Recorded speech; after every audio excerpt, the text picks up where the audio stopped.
Stop making it all about you. Make it about the mission. Make the mission the main guy. It was the Labubu craze. What the heck? Did you get into that? No. I know. I didn't think that you did. I put a little stuffed animal on my nice bag. And I think in celebrity world, it is common to want to protect yourself because being in the public eye, you don't want to overshare on the internet. But when you do that, sometimes people create their own narrative. That becomes the perception people have of them. Mm-hmm. And that kind of sucks. So when we're thinking of top viral moments online, we are not just talking about a video that got hundreds and thousands of views.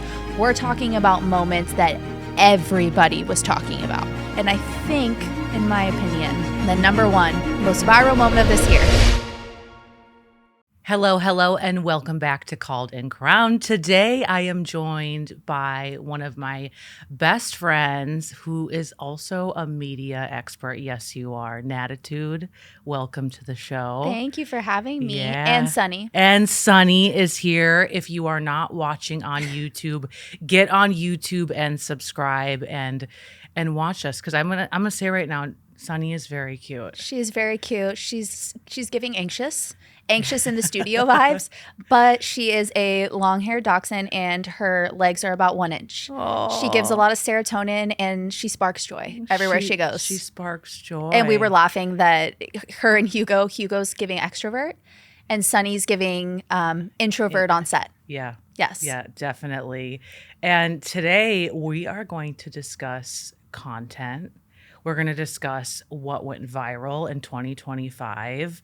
I want to know all of your thoughts. Here's the thing. Natalie, okay, she works with some of the top influencer, doctors, speakers in the world.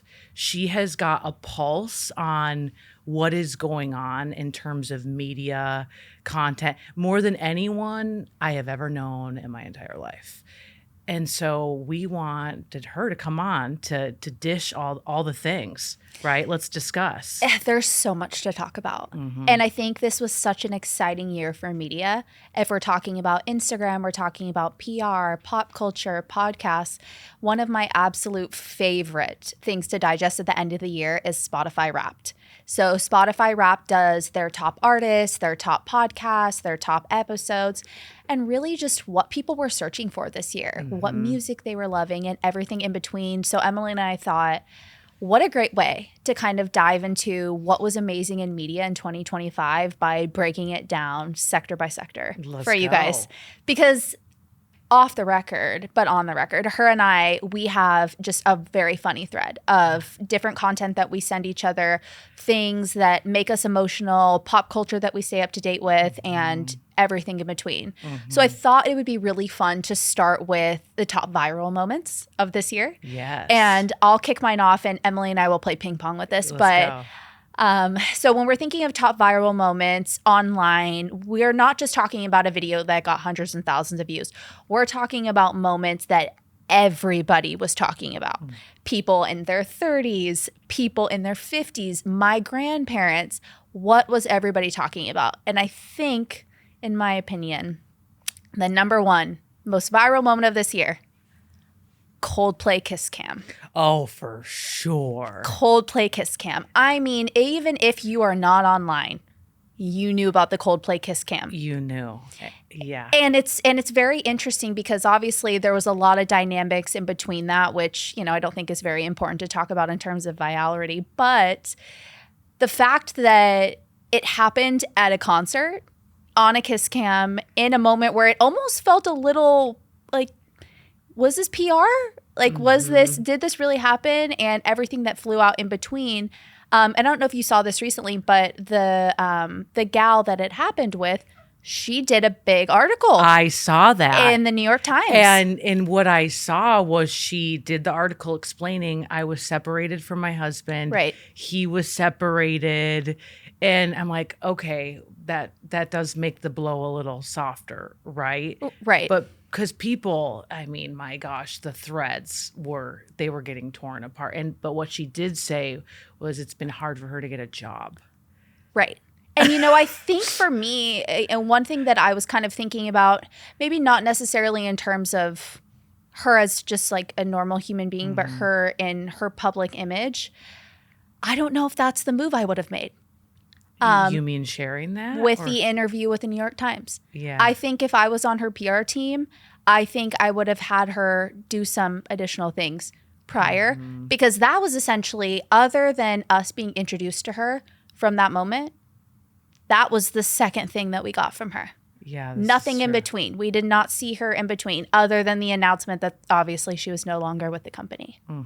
So that was my top one. From your PR perspective, what would you advise if she was your client? I think what I would do with her is I would have her in some front-facing type of volunteerism, activism, something that she was extremely passionate about, whether it was animal advocacy or politically or getting involved in something where there was images of her doing something great in the world that showed her character more than, because I think it's very easy to judge anything. And it's very easy to judge on the internet. Everybody has a moment, but at the end of the day, she's a human being. Everybody makes mistakes. But if I'm representing her, I don't want that to be her only digital footprint. No. The only thing that people search for and when they see is, oh, she had this big viral mistake. Right. So let's give the media something else to write about. Yeah. Before she does the big article. I've always thought about this with people that go mega viral without really having a personal brand or a digital footprint. Right. That becomes the perception people have of them. And that kind of sucks. Well, and also like when you work with clients as well, when it comes to personal brands, I think in so many ways they're like, well, I don't know what I want to talk about. Like, what would I post about online? Well, it's like, okay, well, let's like explore that. What are you interested in? Yeah. What are you passionate about? What really fuels your fire? And let's start there. But I think when we talk about personal brands, something that we talked about on our last episode together last year was that I don't want to see your food on Instagram. Well, hey, some people are asking me my protein pancake recipe. Okay, let's put that on the story with the link to your website. Oh, for sure. Stories. Let's not, but like when we're thinking about precious real estate and we're thinking about positioning, if I have this viral moment and then people Google search me, they land up on my Instagram, and the last photo that I did was Thanksgiving dinner 8.5 months ago. We got some work to do. This is why we keep telling you to build your personal brand. No matter what you do in real estate, you want to be a speaker, you don't. In sales, it doesn't matter. You need some kind of digital footprint. Right. For sure. All right, moving on. Second one. Okay, you have to hit me with yours, with your favorite, or I can go to my next viral moment. My favorite. God. We also have our top campaign that you and I were just discussing, which was the American Eagle Sydney Sweeney controversial campaign. Why was this such a controversy with this American girl with blue jeans?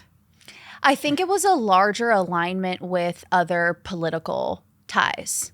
So I think there was a bigger conservative conversation underlying the jeans, which she had not made very direct comments about, but didn't also say anything else about, which a lot of people kind of tied her to in this campaign.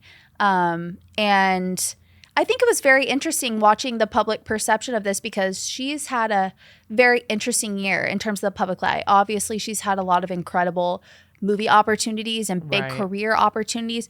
But when it comes to her personal brand, I think this is a very interesting thing to talk on, is that you don't really know her. At all. So, and I think in celebrity world, it is common to want to protect yourself, because being in the public eye, you don't want to overshare on the internet. But when you do that, sometimes people create their own narrative, and then it's completely false and not true to who you are. And so not only are you battling, okay, I want to be private, but then you're also battling, well, people are creating a narrative for myself, which couldn't be further away from me, which, kind of down the road could create some opportunities for, career losses because of public misconceptions and people not wanting to work with you. So yeah, I was just talking about that with Michelle actually yesterday, my assistant. We were talking about how there's some people with their brands, they want to be famous or popular or whatever, but they're not willing to share who they really are. Right.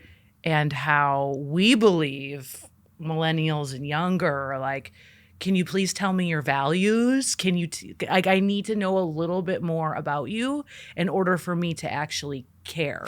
I have such a great example of this. So I think everyone is familiar with the Kardashians. Yeah. Everybody knows who they are. Obviously, they've been on reality TV for quite some time. And in the past couple of seasons, they've faced some criticism in that the show is vanilla. Like, they're hitting on some things, but they're really not going that deep to where people are like, okay, well, give us the tea on this, or we want to know more about this, or this seems a little fluffy. And something that I've been live, laugh, loving from Miss Kimmy is that she recently started her TikTok. She's been doing vlogs on TikTok, and she has been showing the behind the scenes, the Christmas party, her mom's big birthday party, and it's real. She's giving us, like, you know, she's cussing, she's doing this and that. She's saying, oh my God, we saw this psychic. I'm not believing shit. They were so wrong about this. Like, it's real. Like, that's what people want to see from them. They don't want to see all of the studio lights and all of this, because I think people are quite tired of all of that. And they really want to see the realness. They want to see behind the scenes. And the response that she's gotten from her vlogs, phenomenal. I don't know why they're not on Instagram.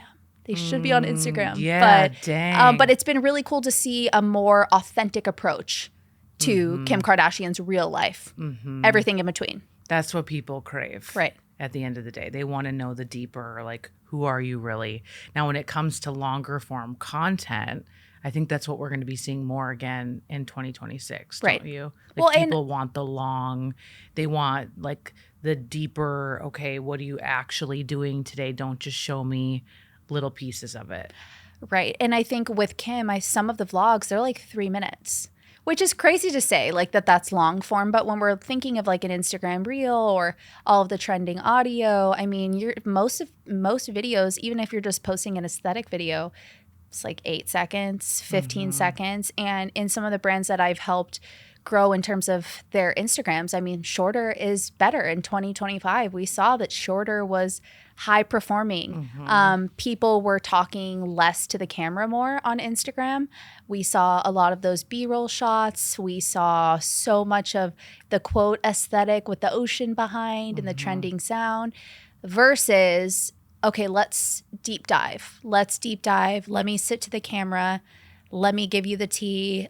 You see that a lot on TikTok, but on Instagram specifically, you're not seeing it as much, which is like, you know, it was sad. But I think in 2026, I'm seeing YouTube, longer vlogs, less aesthetic, coming right back into focus, which I'm excited about. I'm excited about I'm it a big too. YouTube girly. Yeah, I love YouTube as well. I don't even watch TV half the time. I watch YouTube. Yeah, I'm a big YouTube girly. You and I have always talked about loving product empty reviews. Yeah. Because it's amazing to get PR, obviously, but I want to see what you use all the way up. I want to see what you use all the way up. That's what I'm interested in. Right. Show me your empties. Show me the longer form stuff. Show me how you do something. Right. I love it. I love YouTube. And that's why we're going big with YouTube with Called and Crowned. Yeah. Because I get it. Some people want to watch the show. Okay, circling back to Sydney Sweeney. Yeah. So in terms of her personal brand and just looking at her Instagram, seeing what she's done, people that she's been connected with, what are your thoughts on why that was so crazy?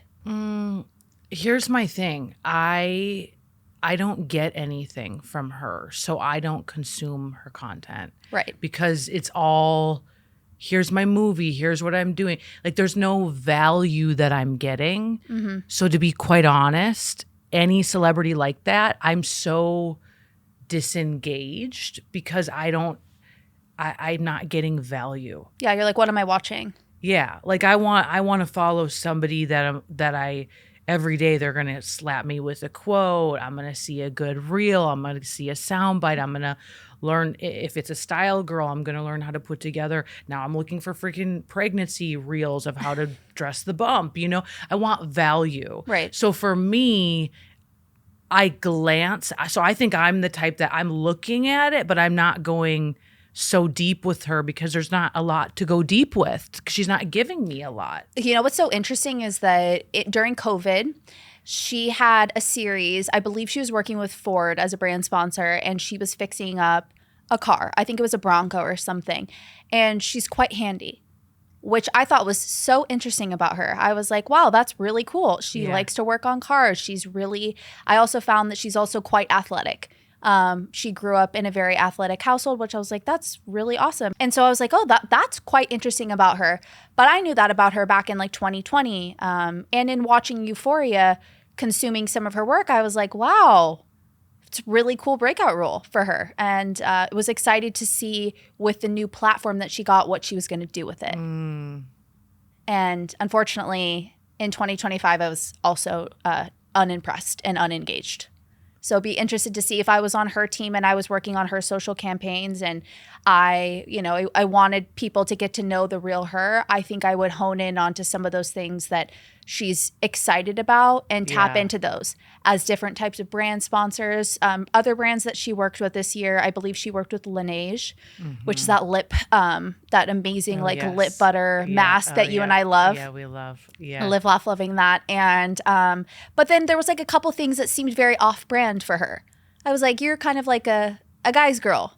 You know, you're kind of like working on the cars. You're, on the lake with no makeup. Right. But then you're you're working with these brands that are high-profile beauty brands. Yeah. Doesn't make sense. It doesn't align. It doesn't flow. So I'm excited to see what her alignment might bring in the new year and what she's going to do with it. Yeah. Yeah. Speaking of longer form or getting to know someone, with the Taylor Swift and Travis engagement, I watched that episode of them on New Heights. Yeah. Yes. And I've never been a Swiftie ever. And I watched it and I was like, wow, I really appreciated her, a long form. And you know what? Isn't it wild to think that she has been in the public eye for, a couple decades? Yeah, we were babies. And that was her first long form podcast that she had ever done. And it shows you how media is changing, right? It's like she's been burned by so much media. And I think so many celebrities and thought leaders don't want to do media because everybody's looking for the sound bites. Everybody's looking for the little clip that can have that virality, really. And the problem is that, there's just no trust with some of these celebrities. So they'll promote their movies. They'll talk about X, Y, Z in terms of topics, but you're not going deep with them. Right. And so it was very interesting to watch her. I think that was one of the most liked Instagram posts is their engagement. Obviously, well-deserved, and it's very sweet and looks so happy. But then her on New Heights, getting to listen to her long form. Yeah. I mean, what different types of value that she offered. There was one thing that she said that I really was like, oh my gosh, I love this. But she talked about her seeing her energy like currency. Yes. And that not everybody is going to have access to your energy. And if they do, they should know that it's expensive and you should treat it like it's expensive, which I think that's something that I've definitely learned in my professional life and in my personal life, and that not everybody is, needs an immediate response. We live in a very fast world where so many people are like, text me back immediately. You can get an Amazon Prime package in like 47 seconds. Thank God. And, it's a very, very, very fast-paced world. But I think for her, it was very interesting getting to hear things that she was passionate about, listening to her humor. And for so many of the fans, I've been a Swiftie for a very long time. And it was cool to see that side of her, which I thought was so good for her personal brand. But one thing that I was thinking of, because I think a lot of people thought she was going to do Call Her Daddy first. Yeah. Which I don't see at all. I actually don't think she will ever go on that podcast. Why do you? I just don't think the alignment is right. I don't think the political alignment is right. Yeah. I don't think certain guests that have also gone on is in alignment with Taylor. And I think what's really cool about Taylor is that more albums that she puts out, the strategy kind of always changes. She keeps people along the ride. Her community is obviously, they're Swifties. They're very involved and they keep up to date with everything. But it's kind of like she has positioned herself in that way to keep them along the ride. And like that they're friends. which is such a cool thing to see from a pop star like her. I mean, think about her in comparison to her and Beyonce. 100%. Yeah. I mean, this is what I teach in personal branding is take people along the journey of life with you. Yeah. Be generous with what you're going through, what you're learning. And it is really cool. The more I get to know Taylor Swift or kind of go deeper into her content, is she really has been so generous. And that's why she has the following she does. Right. And so what can you take from this listening that you want to build your personal brand? It's like, be more generous with who you actually are. Right. And that's why when something pivotal happens in your life, you got married or you get a new career situation, you became a professional keynote speaker this past year, people are endorsed in your message. They're bought in because it's like, we've seen you go through all that and you 100%. brought us along that journey.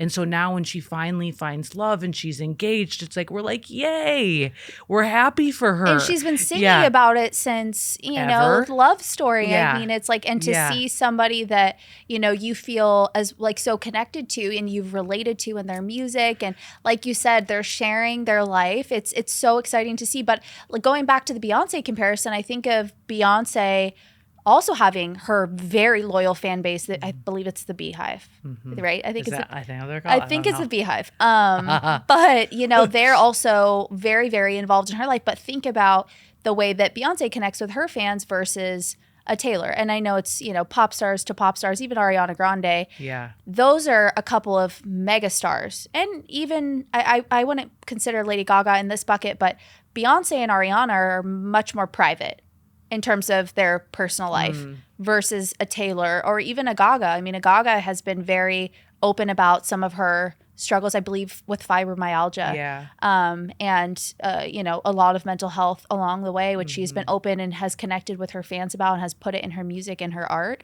So I'm excited to see what Taylor continues to share next year as I think maybe we would call it her WAG era, wife and girlfriend of her very famous football husband to be. For sure. Yeah. And I wonder if it'll shift as she grows older or if it's our generation that just thinks different. I think it's shifted already a little bit because I think about her Eras tour. I mean, did you watch the documentary?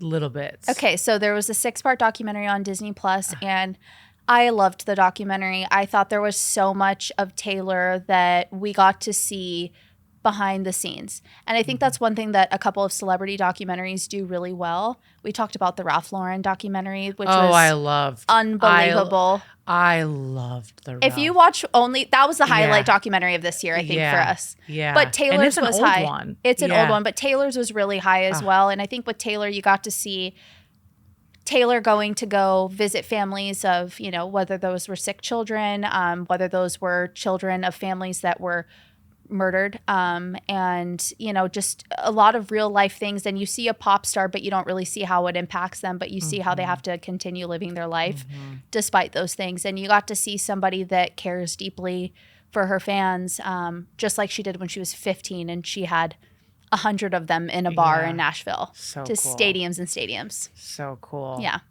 I want to talk about AI. Oh, wow. Where should we start?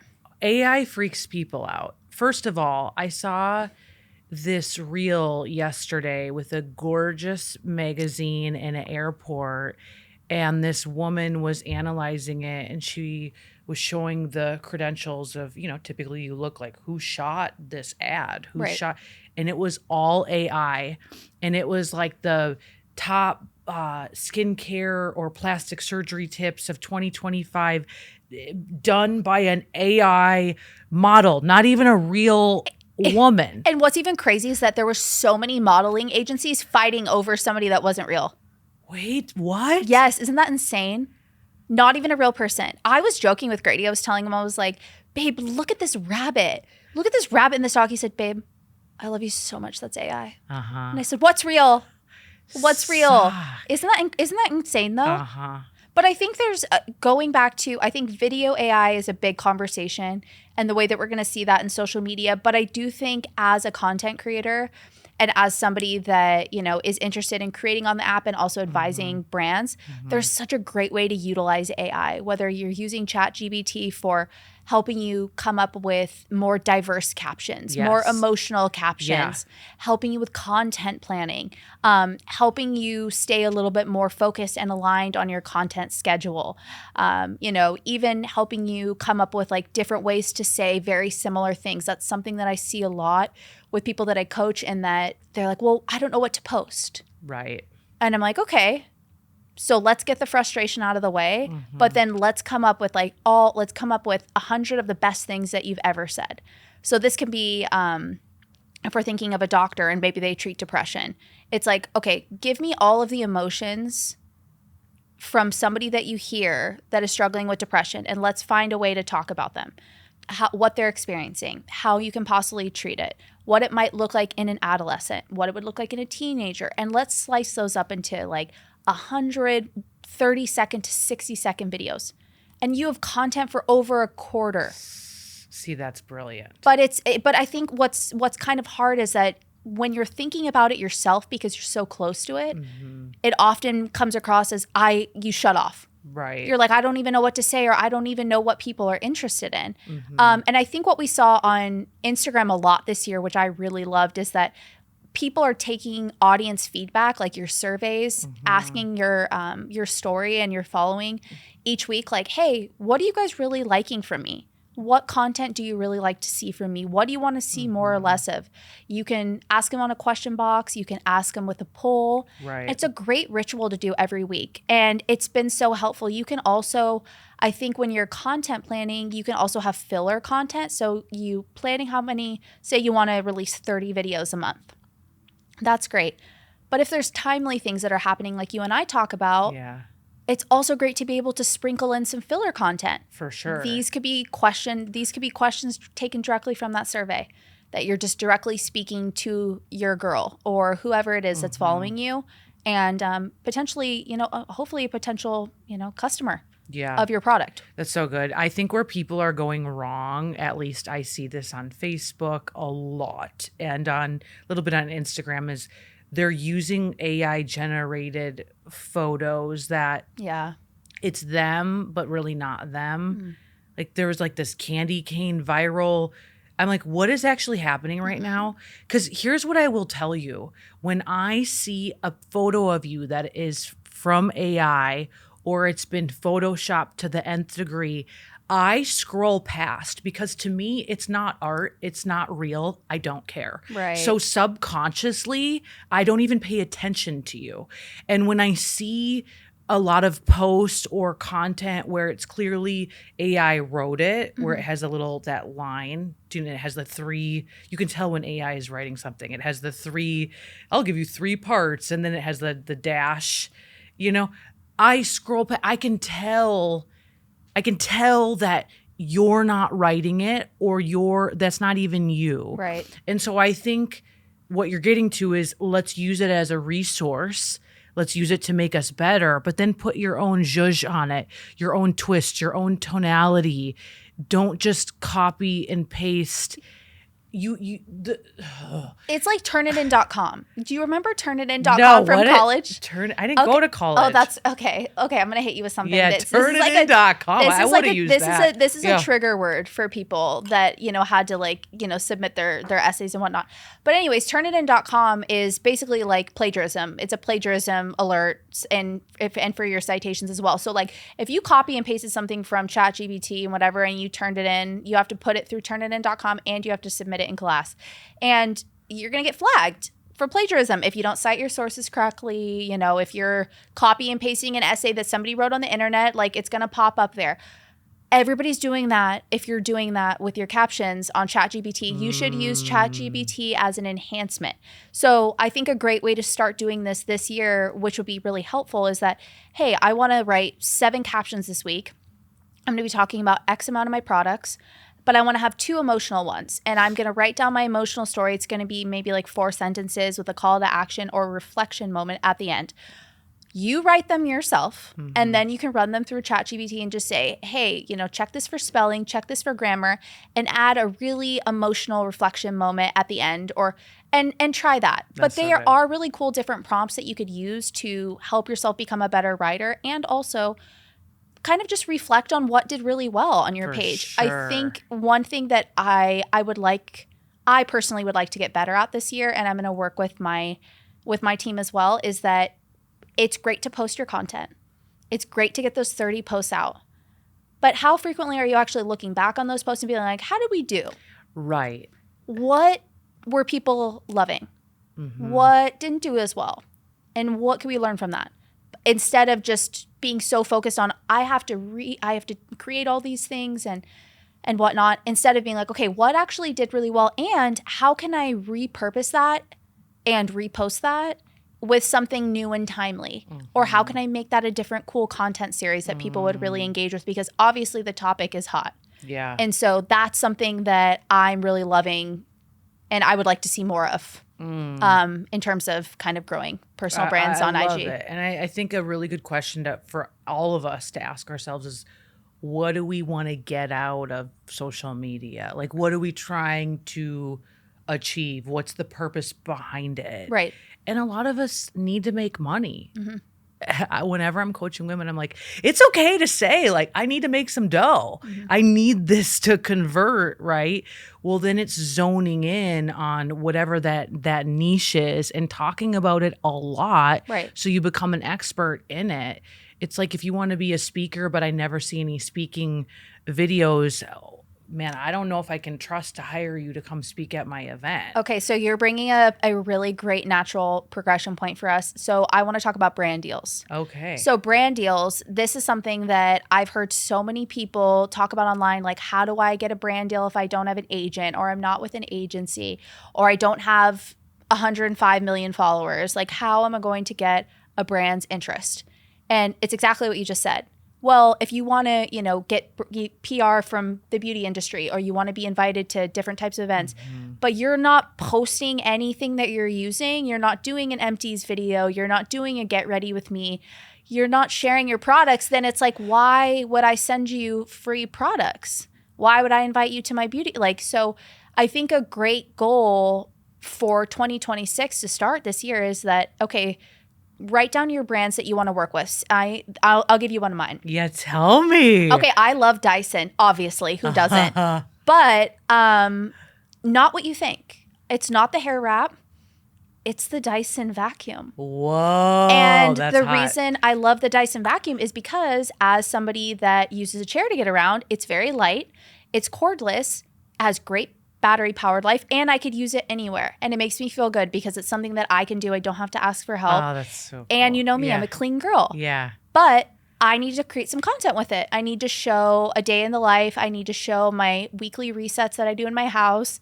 And I need to show me using it. And I think me being in a chair is my difference maker of using the product that could get the brand's attention. But they don't know that because I haven't created anything yet. So think about, like, even just right now, write down the brands that you're really interested in and start creating content. Tag them, share it with them, get an email, send a pitch and deck. you have to be willing to do it for free. Right. That's the thing. And if you want to share products, things like that, I would say start talking about all the things you love and become a resource for people, whether it's in the health space, the beauty space, hybrid of both. I love mixing high to low with clothes. I'm super passionate about that, like not breaking the bank, but finding good stuff that you can mix and match. And it's like, start doing it consistently. Right. So you become a resource, to Natalie's point, and then eventually you can get those deals because they are looking for micro influencers. It's not about the, how many followers you have anymore. It's really about engagement, which leads me to my second point about Instagram becoming a full search engine. Right. We just moved houses, and Michelle, who again is my right hand, I would ask her questions about, okay, how do we put this certain shelf up, or how should we do this in my closet room? And she's like, no, hold on, let me go on TikTok. And she's searching on TikTok for things. And I'm like, wait, what? All the time, constantly. Yes. But even for me, when it comes to local coffee shops, I'm searching on Instagram. My nail girls, I mean, I see them a lot. My Russian nail girls, okay? I found them because of Instagram. Right.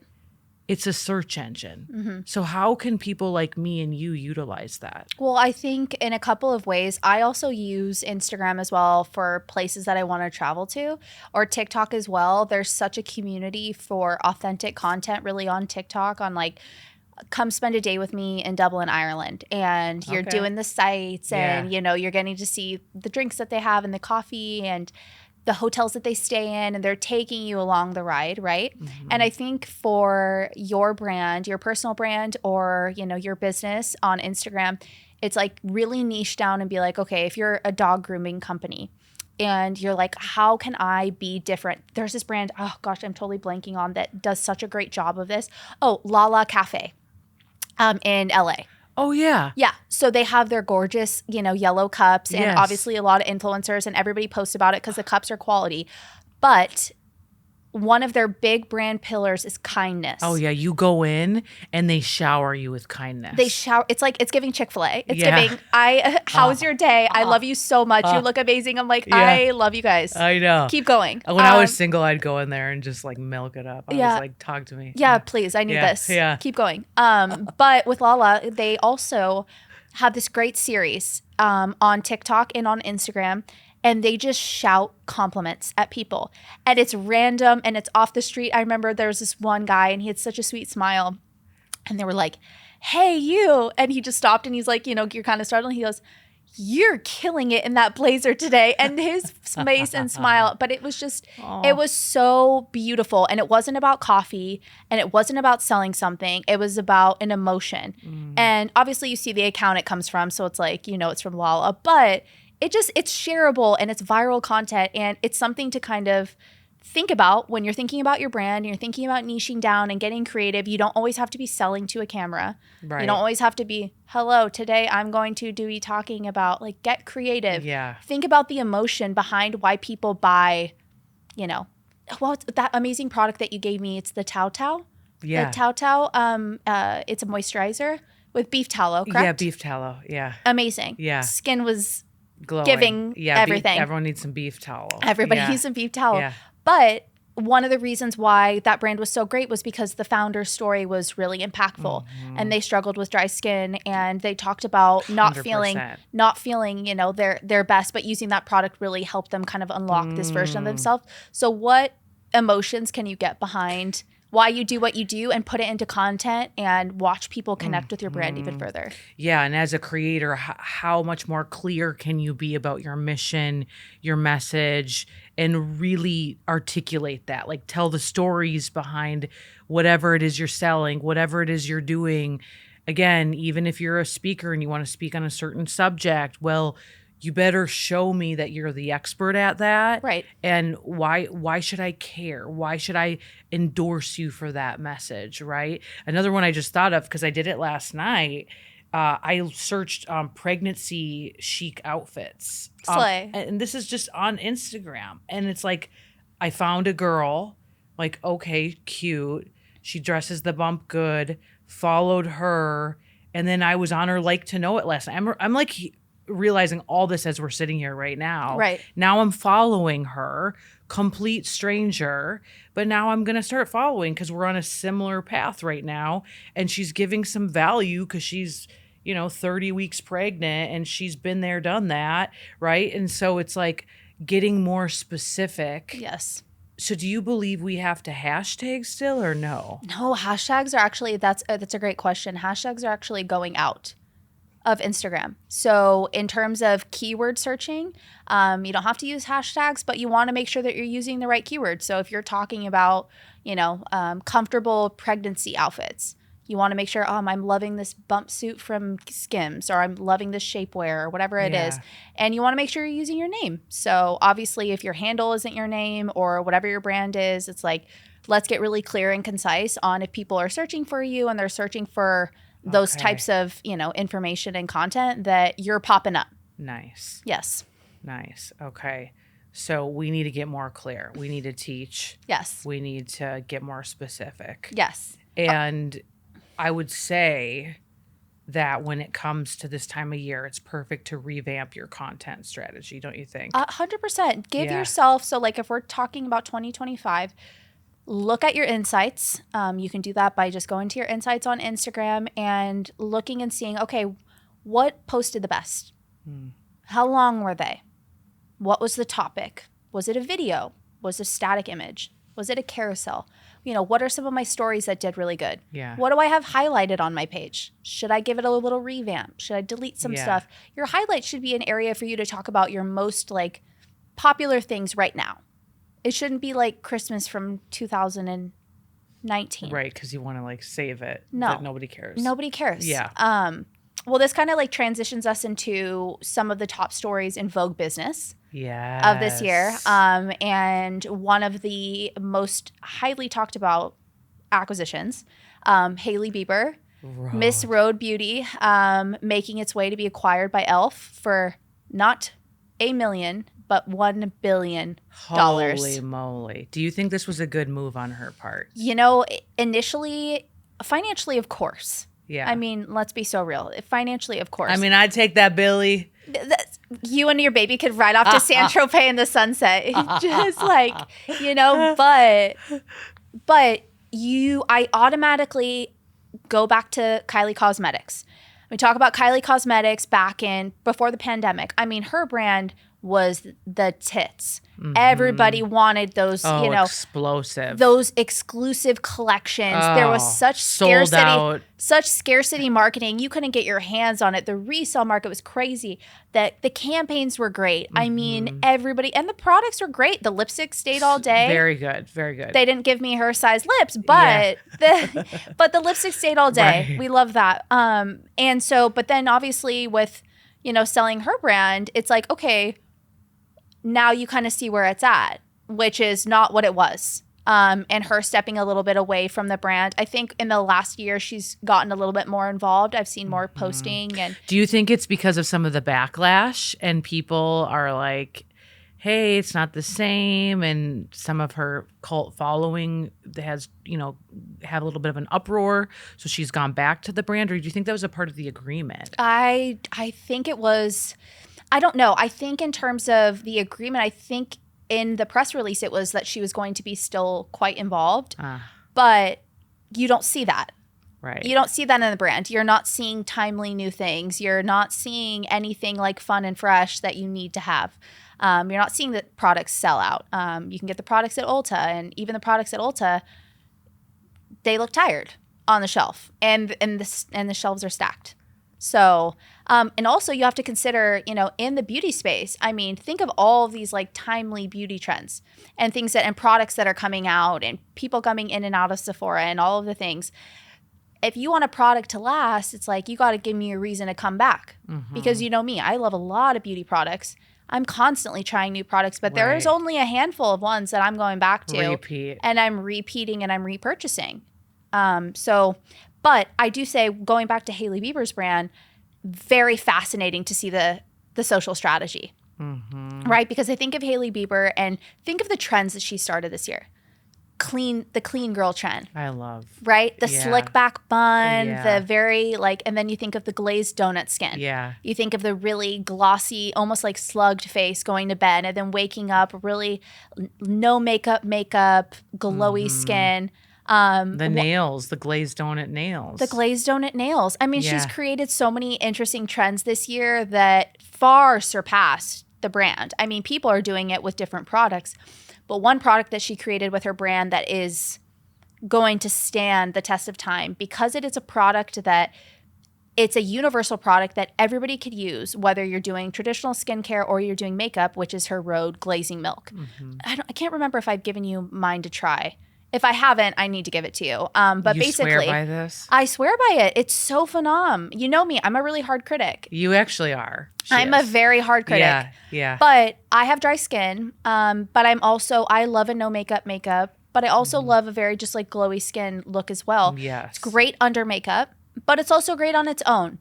And everybody talks about it. All of the top makeup artists talk about it. The influencers, the normal girlies, the corporate girlies, everybody loves it. Yeah. So I think she did her big one. And I am very interested to see her involvement, through 2026 and kind of in beyond, and what she decides to do with the brand. It's been fun to see her different activations that she's done with the brand. Like they did a Coachella activation, which is pretty cool, with Kendall Jenner's tequila brand. And I feel like we could do an entire episode on branding around Coachella and festival season. Yes. It's been really exciting and fun to see. Coachella is somewhat like it's like an influencer Olympics. With people and their brands, their different ways. What was one of the coolest activations you saw? Also also the brands, but also like the content houses. So brands like Alex Earl's brand that she invested heavily in this year is Sip Margs.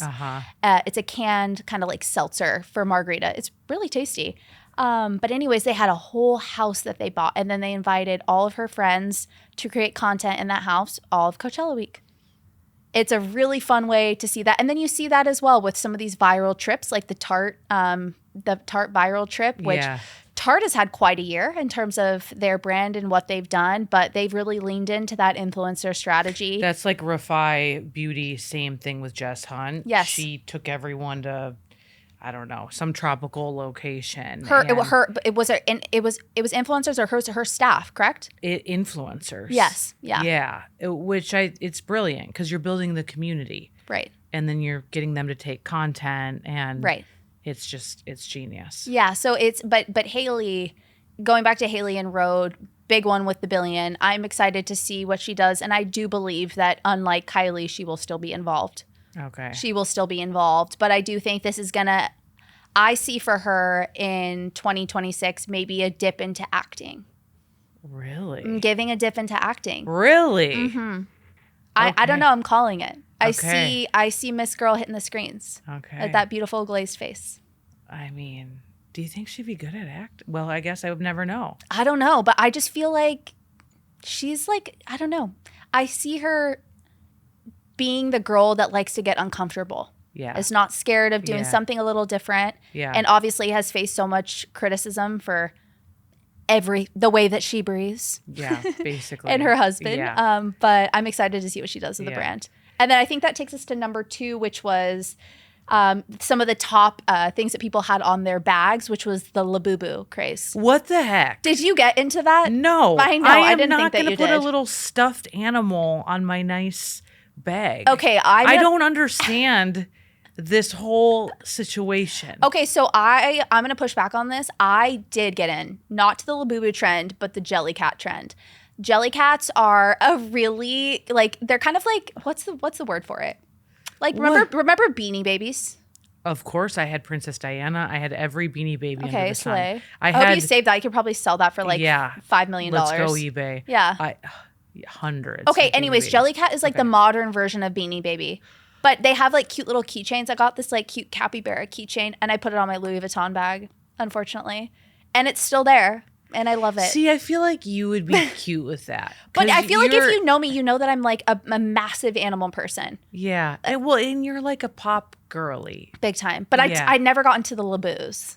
Yeah, these Laboo situations. With the little crazy eyes. Yeah, no, you creepy. Everybody was doing it. I don't want a little satanic Laboo thing on my... The eyes were giving...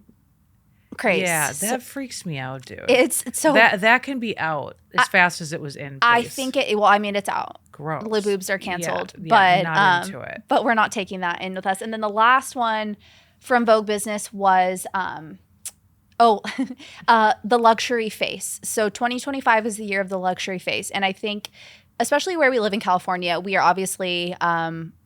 Plastic surgery is very normalized, the Botox, the filler craze. Yes. But we did see a lot of dissolving of the fillers which I thought of 2025, really cool. Which I thought was really cool. We saw less lip, we saw less cheek filler, we saw removals of BBLs. Right. So it was very interesting to see. But when I'm talking about a luxury face, I'm thinking 2 people.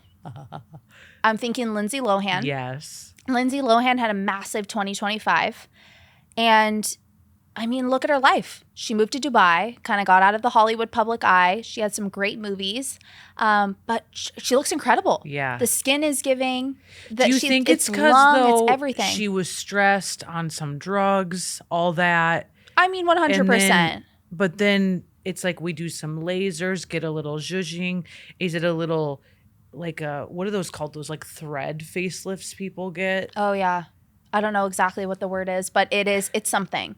Yeah. And it was beautiful. And then Anne Hathaway has the that's same what I was just going to say that. situation. Yes. It almost looks like they have a high ponytail on their head, and it gave them like a, but it's like these partial little facelift things. There's one more person as well that did that this year that I was like, wow, she looks fresh. She looks woken up. They just look like they've slept for a while. They've slept for a while. But I think a lot of people invested into their face this year, whether it was they got to do, some different elements of plastic surgery, or they really invested into skincare, whether that was medical grade skincare. We still saw Sephora have quite a banner year in terms of people sharing their products, people, sharing what they're using on their face, everything in between. And I think we also saw the same thing with Amazon. Yeah. Amazon also had a banner year for skincare. I just sent you a product that I'm loving, which is the Prequil.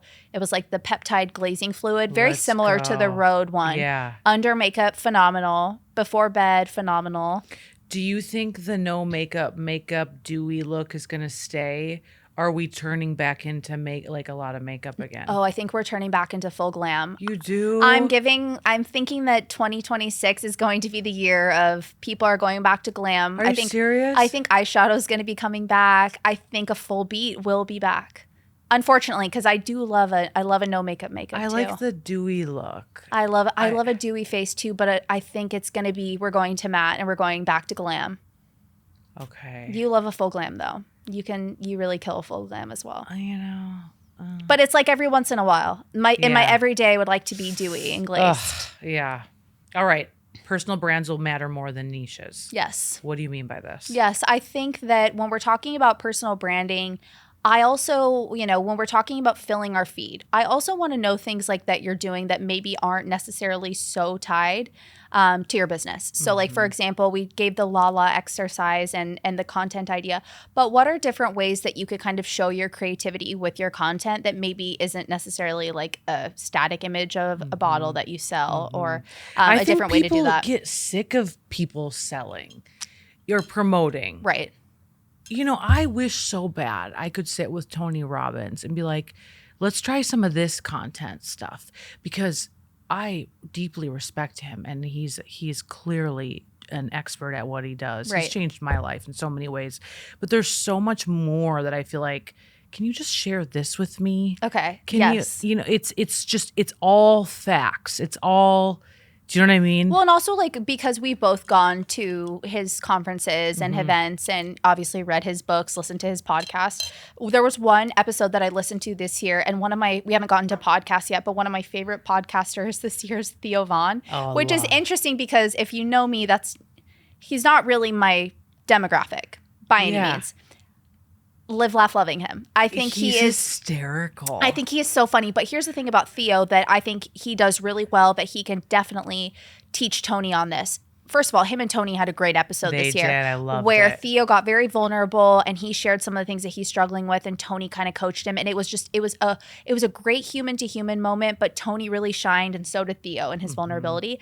But I would love to see on Tony's feed, like, again, like more of this like day in the life, not just how he's not just lecturing on a topic, but how he's living it in his life. Totally. Like if he's talking about stillness, or if he's talking about rest and recharging, or if he's talking about family time, like I want to see that. I don't want to be lectured. Nobody wants to be lectured to anymore online. Like I want to watch you do it. You can give your big keynote and you could be on stage and you could be bringing me to tears. I love that. Yes, I want to see that. Right. But I want to see you model it. Yes. And so I think that's what's a big part that's missing in his content strategy. I think would like to see. lot of old OG I think a lot of dudes in particular, even the Oprahs of the world, that a lot of them, it's very old school personal branding. It's all facts. Here's my book that I just came out with. here's my thousands of interviews, and I basically have people ask me the same questions, and it's just very boring. I want something fresh. I know. And that's I want, you know what I really want, Em? I want the car debrief. I want Tony to get in the car and give me a car debrief after Date with Destiny, where he literally stood somebody and looked them in the eye as they shared their soul to a crowd of 20,000 people. Yeah. And he delivered that one-liner that just rocked their world. Let's go. Give me that in the car. Yes. With a coffee. Yeah. I want the real talk from him. Everybody knows the big studio lights. Same thing with Ed Milet. Live, Laugh, Loving Ed Milet. And I have gotten so much from his books and his content. But in 2026, I would love to be able to hear some of these massive conversations and takeaway that other people aren't privy to, whether those are with investors or people that he coaches or his kids or his relationship. He's got to get back on social because he's only doing his podcast and he hasn't posted on Instagram for like almost 2 years now. Do you realize that? I remember the last time we talked about that, I brought that up to you and I said, where's my guy? Like, where is he at? And he was announced that he was taking a break. But this year, 2026, we need some Ed. I really do believe we also need more spontaneous posts. Right? Something. Like, it's just in your life. I think sometimes the really good content is when the Lord gives you a moment, something stirs at your heart, something bothers you, you have a Jesus download and you just sit in your car and you drop the download the Lord gave you. You're really good at that. Thank you. Yeah, where you sit in the car and you're like, it's like church with Natalie. It's like, whoa, yeah. You know, but I think that's the good stuff. I feel like if I were to go back and look at some of my content, it's kind of when I just go off and it's a little, it's just I don't want to say unhinged, but it's unedited. It's just unfiltered. It's just the Lord speaking to me. Here's what I'm saying. Drop it, you know? Yes. I think some of that, it's so good. It doesn't have to be so perfect. It's like you're just at home or you're wherever outside and you're just. Yes. Yeah. Well, I think going back to things that people want to see less of in 2025, it's the filtered life. And when I talk about the filtered life, I'm not just talking about Facetune. I'm not just talking about the occasional Paris filter swipe over. I'm talking about the performance art that are your posts. I don't want to see the stiffness. I don't want to see all of the highlights. Like you're saying, it's like I want to see more realness. And I think in 2025, we started seeing more of that, even from some celebrities, right? We saw more celebrities talk about mental health issues, and we saw them get a little bit more real on podcasts. Like Jay Shetty did a great job of, he had Emma Watson on from, Hermione Granger from Harry Potter, and so many amazing things she's done in between. And that was her first long form podcast interview that she had done since taking a break from acting. And she talked about so many things, the mental timeline of, I'm past 30 and I'm not married and I don't have kids, and all of these really incredible things that people can relate to, and not just because she's an incredible actor, right? Yeah. It's like these are real human things, and like that's what I'm wanting from our celebrities and our thought leaders. It's like drop the veil. Yeah. Get real. We had Shop with Caroline on the show, and she has had a banner year for her personal brand. Yeah. Talk about a woman in her 50s who just had a midlife thing and got online, and she told me, she's like, listen, I just don't do filters. It's a lot of work. I don't want to have to edit every single thing, because she is one of those, like, you could watch a movie on her stories all day. It's like, and people do. I mean, they sit and watch. She's got like 30 stories sometimes. Yes. I wish that you would do 30 stories. So Can you start doing 30 stories? Now that I'm in my second trimester, yes. Now that I feel like I'm alive again, yes. Good. Oh, 100%. There's days where I go off. It's fun and I'm a little excessive. But back to my point about the filter thing, I feel like people, again, they're disengaging, they're distrusting when it's so filtered. Right. And shooting everybody straight. We have been trying and working on not filtering our episodes. I mean, of course we do a cool lighting and editing, of course, but when it comes to like crazy filters, we're not doing that. If you go look at the Called and Crowned account, and Natalie, it is hard at first because you're so used to filters. Right. I was like Boston on our team who loads everything. I'm like, she's like, you look great. And I'm like, Right. You're just gotten so used to. And I think even just online as well, like everybody's gotten so used to such a filtered, people don't have pores anymore. I know. It's like, what are you talking? You know who's somebody that I deeply respect that has done this for quite some time is Chalene Johnson. Oh, I mean but talk about somebody that is so unapologetically herself in every aspect, in what she shares, in her marriage, in her business, and how she shows up, her ADHD, and even recently getting a facelift. I know. And she is so refreshing. And even if you're not about her, right? Like you don't love the things she's about, you cannot help but respect and appreciate the raw authenticity that she brings to the table. Online and in person. Yeah. Totally. Online and in person. Yeah. She is exactly who you see online as in person. She wants to get the angles. She wants to take all of the photos with you. Hysterical, brilliant. Yeah. I could not. We had her on the show back in the day. We need to get her back. I think so too. Yeah. Okay. So I would love to hear her like Instagram ins and outs of 2025. Me too. I think she would have so much to add. I think her son Brock too. I love following Brock Johnson. If you don't follow him, you're missing out. He's amazing. Yeah. Let's end here about monetization. Mm-hmm. Okay. Can anybody monetize in 2026? Where do you think the landscape is going with monetization, subscriptions? Okay. So one thing that I really want to focus on here is really in the podcast world. So if you are interested in starting a podcast and you're like, hey, I have this message about, losing fat, and I have this great testimony of I started at this weight and I was feeling kind of X, and now I'm here and I want to teach people how to do it. There's great subscription models specifically on Apple that you can have so much content. Think about like a Patreon account. With a Patreon account, you can add exclusive content. You can do Q&As. You could do daily videos. You could do daily devotionals. You could do meal plans. And this is a subscription model that people can spend, $4 a month, $10 a month, and they get access to your content, but they get so much more. It's actually something that I think would be really fun for Called and Crown, to be able to get some daily do's and don'ts from Emily, to get daily videos, to vlogs, strategies, everything in between. But that's something that is so value driven for your following and something for them to look forward to. A person that does this really well on Patreon is Trisha Paytas. Trisha Paytas is obviously an internet personality. She's been on YouTube for quite some time. She's a great podcast. But she does this with her Patreon, and they'll do different kind of like debriefs on there, Q&As. But if you're looking to start a podcast and you're like, how am I going to make any money? Look into a subscription model and watch your entire channel change. That's so good. Yeah. I love it. And start sharing your links, 100%. Like to know it, everything. Shop My, Amazon, all that stuff. So good. Oh, the last thing that I think would be helpful to share on this too is say you're, I don't know, we'll go back to the beauty influencer. You're wanting to, spend more time in beauty or skincare, and you're like, I don't really know where to start, but I want to start posting videos on TikTok. TikTok Shop. People have made more money on TikTok Shop this year. Crazy amounts of affiliate commission and money talking about products that they're using. And I love the way that selling is done on TikTok.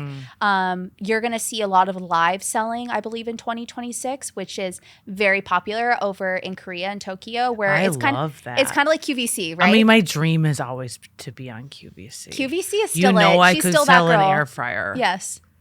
I would love that. No, I could totally see you doing that. I could see you doing all of your beauty and your skincare too. Oh, let's go. And also just some of your like fun house stuff, some obscure things. Yeah. Okay, it's on. But live selling is back, and it's going to be really big in 2026 on TikTok. Doing your live stream, selling your products. A person that does this well is Jeffree Star. Jeffree Star, obviously, YouTuber, quite a following, has his own makeup and skincare line. Yeah. But he does live selling on TikTok. Crushes. I heard Facebook is going to do live selling. I believe so. I mean, like I said, I believe it's going to have a massive year in 2026 in the States. So the future of content is about being valuable. Right. Not unfiltered, viral. Bold. So go off. I think we should end with one more thing. Okay.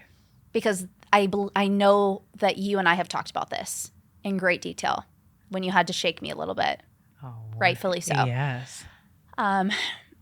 If you're not posting on Instagram and you're not posting online, but you really want to, but you're really, really scared of what people are going to think, what did you tell me?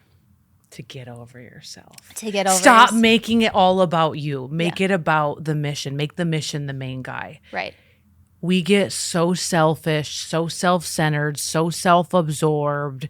We care so much about what people think of us. And I believe God wants you to have a different heart posture. He has done everything to you, for you, so you can give it away and help other people. Right. And the reality is, if you just start sharing and giving, I have like this philosophy. I learn something, I do it, and then I teach it and give it away.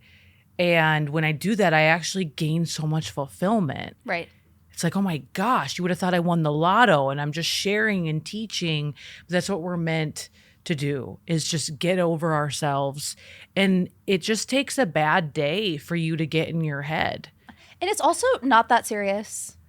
Yeah. Like I'm going to push back a little bit in that Yeah. it's just, it's not that serious. Like, Yeah. in the So I'm a span of- very serious, purpose-driven, like, woman, right?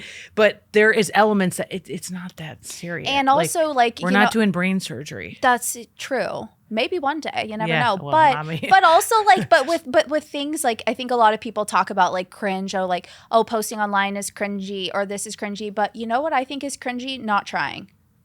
Not trying is cringy. Straight up. And I think if you can look at yourself, like you had just said, through the lens of what can I say, and even just how can this help somebody else, but also how would have this type of message helped me? Like when I was younger, like who can I become and who can I serve in that vein? And that helps you show up so much differently. But just like, it doesn't have to be perfect. It doesn't have to be filtered. Put your phone up, get the Amazon Alex Earl light. Yeah. Have some great lighting and pop off. Go at it. Go at it. All right. Well, we want to know, what is your biggest takeaway from this episode? What are you going to do in 2026? Comment below on this episode. DM Natalie and myself. Where can people find you? On Instagram at Natalie Buchoz, Buchoz. And I hope to see your content. Yeah. I'm excited about it. Yeah. Tag us on your content and we'll go comment and like. Until next time, God bless. Bye. Bye.